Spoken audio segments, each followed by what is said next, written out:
Mamudar Pratap Singh, you're joining us on this special interview on NewsX. We are in conversation with the man of the moment. Yes, someone who, of course, has impressed one and all with his portrayal once again in Yeh Kaali Kaali Ankhein Season 2 on Netflix. I'm, of course, talking about Tahir Raj Bhasin. Tahir, welcome. Thank you so much for being back with us today on NewsX. Hi, Uday. Always a pleasure. And congratulations, as I said, you are the talk of the town because this was, a show which people loved. And they were intrigued by. They loved, of course, all the aspects of your character and all the plots of the show. And then excited for season two. Now season two's out. Got such great reviews, both from critics and the audiences. So what's the feeling like now when you look back? Yeah, Uday, you've summed it up perfectly. It's just been 3 weeks of non-stop excitement and celebration. And the major reason for that being that a week before the release, although we were confident about what we had done in season two, but there was like definitely that sense of stress of Mm. in the industry, there's something known as a season two curse, which is when a Yes. sequel comes out, it's always compared to a season one. There's always, it isn't as good. Maybe season one was just a fluke, and so there's always that bit of doubt in you to and anxiety of like, is it going to do well? And then over the first weekend, we were just overwhelmed and it was just so validating to know that people loved it. Like you said, there was curiosity because it's very different from the first season, but thematically it remains the same. It is as pulpy, as sensational, as high drama as the first one was. And these days with social media, the interaction with fans is just so instant that you know that whether it's done well or not. And I'm Mhm. so happy to say that within such a short time, Netflix has already announced that there will be a season three, which Yeah. is the ultimate sign of it doing well. Yes, I was just going to say that they've saved you the trouble of every time you meet your fans or every time you go to meet some friends. They I'm sure they would have asked you this question if they hadn't announced it already. Ki kab aa rahi hai, kab aa rahi hai? But at least it's out now. It's confirmed. So how do you react to that as an actor? The fact that a show that you've done has been renewed not just for a second season but now for a third one as well. Did you think this when you first signed Ye Kali Kali Aankhein? Not at all.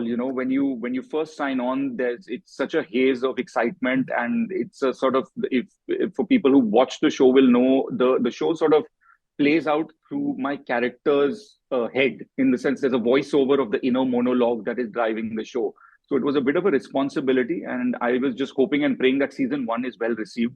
But the other day I opened the paper and it said the hit franchise gets a season three, and never in my wildest dreams had I thought that YKKA, or Yaka as we now call it, will be called a hit franchise. So it feels just incredibly validating, and also the fact that there's something that we've done right. Like you've managed to, and when I watched season two as an actor, because you asked me how does it feel, it Mhm. always feels amazing to know that every department came together to play its role, and they played it well. And I'm talking about the cinematographers, the people who grade the film, the background score, the other supporting stars, and all of that ultimately leads to what you've seen in season two. Yes. So from Waka Waka, it's now Yaka Yaka. As you told us, that's Absolutely, I what. never thought of it that way. Thanks. Yeah, that's the abbreviation, of course, for your hit franchise now, as you're saying it's being called. But do we know a timeline as yet? Can you give us some sort of sneak peek or exclusive on our in our interview? So the third season's coming. Do we know when? Do we know which way the story is Now going? Have you that been given that that feelers? is the that is now the Instagram comment that I have to live with for the next few months, because regardless of what I post, that is going to be the question of, because Netflix has just said coming soon. They Yeah. haven't said when, but what I can tell you is that it's being written at the moment. Okay. And through your channel, what I'd like to also tell people is that all good things take a little bit of time. It's not like Okay. shooting an Instagram reel. Yeah. But what I can promise is that the wait will be worth it for sure. Okay, fantastic. Let's now just go back to season two. Now, for you, of course, Tahir, how was it like reprising this character again, and how difficult is that for an actor? Because this is normally you get done with a project, you're done with that role, and you move on. Now here you have to come back and reprise that role. Although of course it's a new story, it's new characters as well. Gurmeet is introduced this time and whatnot.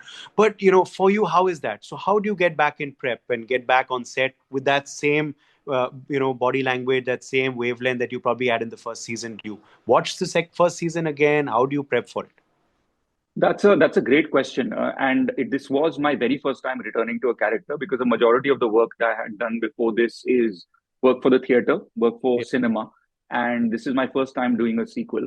It's also the great thing about an OTT platform is that it lets you revisit a character and you get to spend that much more time in episodes with it. I intentionally did not watch season one because a lot of season two is almost like an interrogation for my character of why did you make these terrible choices that I ended up making in season one. And Mhm. so I thought, just as an exercise, it would be interesting if I legitimately did not know why I made those choices. And so Yeah. that was a very deliberate decision that I discussed with the director. But the Yeah. benefit that we had is that the writer, showrunner, and director is the same person, and so you always have this macro view of someone who's telling Mhm. you if you're going slightly off. But Mhm. what I did do is, like, there is a series of songs that you listen to. There are places that you revisit. Yeah. I also write a lot for the characters, so the backstory remains the same. The closest Okay. analogy that I can give for non-actors is it's like an architect recreating a building. He doesn't necessarily have to go into the first building he created. He's got the blueprint. So that's what I looked at. Yeah. That's an interesting analogy. Yes, but again, how was it like? Being on sets once again. For the second time. Of course, as I said, there's a lot more action this time. How did you feel of the introduction of another male lead as well? Because last time, of course, you had two female leads, but you were the only male lead. This time there was another male lead, which obviously means more action as well, which we've seen, of course. But how was it for you on sets with these new introductions? And new storylines coming in. I think it was a fantastic idea because thematically the show remains the same. What it Mhm. centers around is obsessive love and Yeah. moral ambiguity of how far will you go, and if everything is fair in love and war, then how far is fair and what is your definition? Mhm. And the going saying in show business is when you're making something again, give them the same thing, only different. Mhm. And I think that's what they did. And now I can say this with some ease is that now that they did it successfully because while there were other characters, all of them were etched out very well and had their own space. Mhm. About reuniting with the cast, it was a fantastic feeling because, like I said, it was the first time I did it. And not a lot of people know this, but when we shot season one, it was sort of in between the Delta wave and Omicron. So we shot in the Okay. middle of a lockdown. Everyone was in PPE kits and masks, and there was very little Wow. actual cast and crew interaction. We were operating in a bio bubble. We would do our scenes and then we would go back into vanity vans. But this time there was real interaction, Yeah. and that was great. And hopefully, when we chat next, it can be in person as well. Absolutely. What was the hunch for you? I have to ask you now. Obviously, it's a no-brainer. That you're excited for season three as well as you were for season two. What? Let me just take you back into memory lane. What was that hunch that you had about this character, about this show? Then, what was the convincing point for you to say yes to the project when they first came to you all the way back then? There were three things that definitely convinced me. The first was that it's a big ode to 90s Bollywood. It's got, of course, the title is Yeah. taken from the film Bazigar, but there Yeah. are constant references of don't be Shahrukh. There's a palat palat scene, but also it places it in today's world to say that filminess always doesn't work in the so-called real world, and that was a major draw. The second thing was that the character is he's an ordinary guy in Mhm. extraordinary circumstance. Like he wants to be James Bond, but actually to shoot a gun, he has to go on YouTube and look at a podcaster to say, how do I shoot a gun? And that felt really relatable, that he was what you would describe as an anti-hero. He was a flawed hero. He knew where he wanted to go, but had no idea how to get there. And that's what Mhm. makes him interesting. And the third thing, in our cinema, we've always seen passionate, obsessive love from the male gaze. You always have the guy who has a crush on the girl, and then he serenades her, and then the entire film or series is about that. And here it was a sort of gender reversal where you had these two Mhm. women who were both in love with the guy. So it had this very current theme of it. What happens if, like, the girl really likes you and the guy can't say no? So that Yeah. was interesting. Okay, and obviously, yeah, that's worked. So your hunch was correct. Let's just now expand this conversation a bit. So this also comes at a great time for you. You've completed a decade in the industry.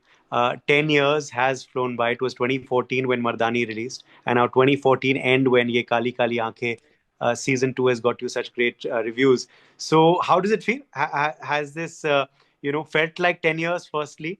And when you look back, what do you think about your decade-long career? Not at all. I really feel like Mardani 1 released last weekend, and I feel like a real veteran when people say 10 saal ho gaye. Yeah. So I try to shun that tag as much as possible. But like you said, it comes at a very good time because I started off as an antagonist where I was beaten up by Rani Mukherjee and a lot of other girls in that film.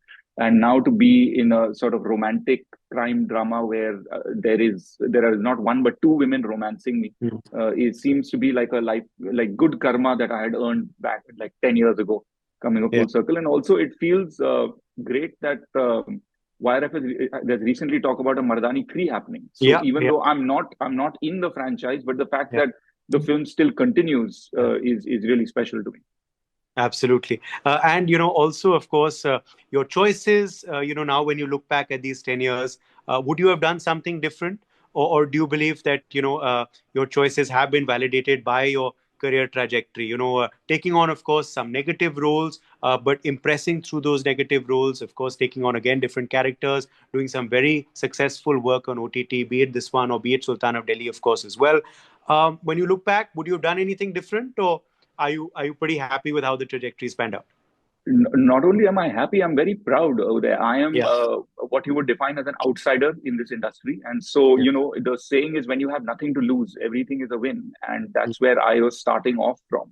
And you're absolutely right. Like I started off with an antagonist and that was clutter breaking. And it really was like you're coming onto the pitch and you have one ball and you have to hit a six. And, Yeah. that's the kind of pressure that it was under to say that this is all I have to prove myself because there's no further project lined up. There's nothing, and so everything just rides on this. And to do that as a 25-year-old, when I did, now when I look back at it, like I'm incredibly grateful that I got that Yeah. opportunity. And then on the back of that, I've worked with like a Nandita Das, with a Nitesh Tiwari who'd done Mhm. Chichore, with Kabir Mhm. Khan who's done 83, and then of course OTT has opened up like another world of genres which otherwise would not be available on cinema.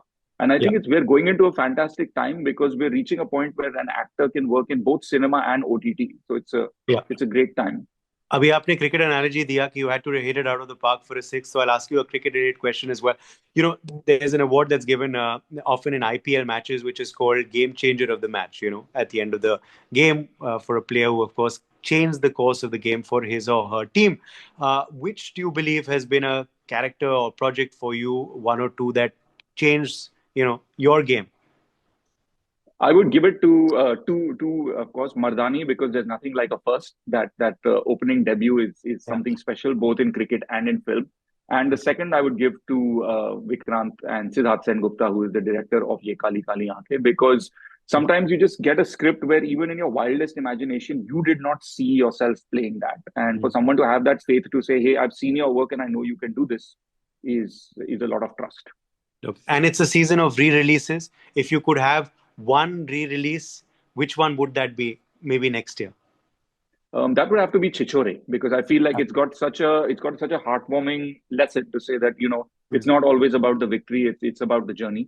And I Yeah. feel like it's timeless and it's something that college kids, or whether you're in school or whether you're trying to adult like I am, is something that you will relate to. Okay. End of 2024 now. Looking back at the year, how was 2024 for you? How was the year for you? It was incredibly challenging to start with because we were shooting Ye Kali Kali Ankhein between Jan and April, and we were shooting in -4 degrees. And when you've given almost the entire year to the project and you don't know how it's going to be, Mm. and towards the end of the year you know that it's done well and a new season has been announced, it just means that I have earned the New Year's Eve celebration now. Okay, great. And what's in store 2025? Can you share with us anything that you're excited for in the new year? I mean, there is a lot of exciting stuff happening both in the OTT and cinema space as well. It's just that it hasn't reached an announcement phase. Okay. But what I can promise is that, as always, it will be very different from anything else that I've done before. Okay, so watch this space for more is what you're clearly saying. Are you a New Year resolutions kind of guy? Do you make New Year resolutions? Do you have any in your mind right now?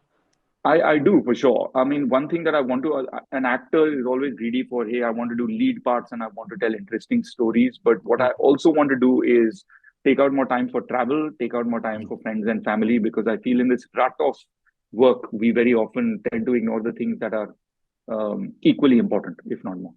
Do you get to have a bit of a break, Christmas, New Year's? Any special plans? I do, yes, yes. I look forward to meeting friends in Delhi, most likely, and Okay. my parents as well. Yeah. Okay, so yeah, as you said, you've earned your New Year's Eve clearly. But just talking about what you observed as well this year, Tahir. Since of course we can now call you a bit of a veteran now with having completed a decade in the Right. industry. What do you believe have emerged to be a couple of interesting trends that you've seen this year in films, OTT projects, and generally in the industry? I think the major trend is that story is king. That Mm, you had, in order to get the audience in, and this is true even for OTT, is that mm, today the currency is not money; it is the attention span. And mm, in order to engage an audience, which is regardless of your social or economic class, is exposed to international films and international OTT, because everyone now watches everything from Korean cinema dubbed in Hindi mm, to Japanese films, and so it's your story is king. And the second is clutter breaking. Will things will always work if you show an audience something new and in a different way. And we've seen this whether it's in Pushpa or in Animal. mm. It's something that always engages an audience. So if you keep it fresh and you keep it engaging, it's going to work. Okay. We'll end with a quick fire, some quick questions and quick responses from you. So, firstly, beaches or mountains? Beaches. Okay. Favorite cuisine? It would have to be Italian. Okay. Favorite holiday destination? Most recent, I was in Istanbul. Okay. A superpower you wish you had? Invisibility. Okay. One period of time, if you could time travel, that you would go back in? One period of time to the moment when we won the 1983 World Cup. Okay, to reprise that as you've done it on the Reprise that. big screen Yes. already. Okay, and finally, what's a performance that you saw this year that wowed you and perhaps you wish you would have been in? Wowed me was definitely Lapata Ladies, and there was a film from the South called Maharaja, which I really enjoyed. Okay, fantastic. Thank you so much, Tahir Raj Bhasin, for joining us today on NewsX. And you've signed off 2024 with a bang. So let's hope that this continues for 2025 as well. And Happy New Year to you. Thanks, Uday. Always a pleasure. For more such videos, subscribe to the NewsX YouTube channel, hit the bell icon.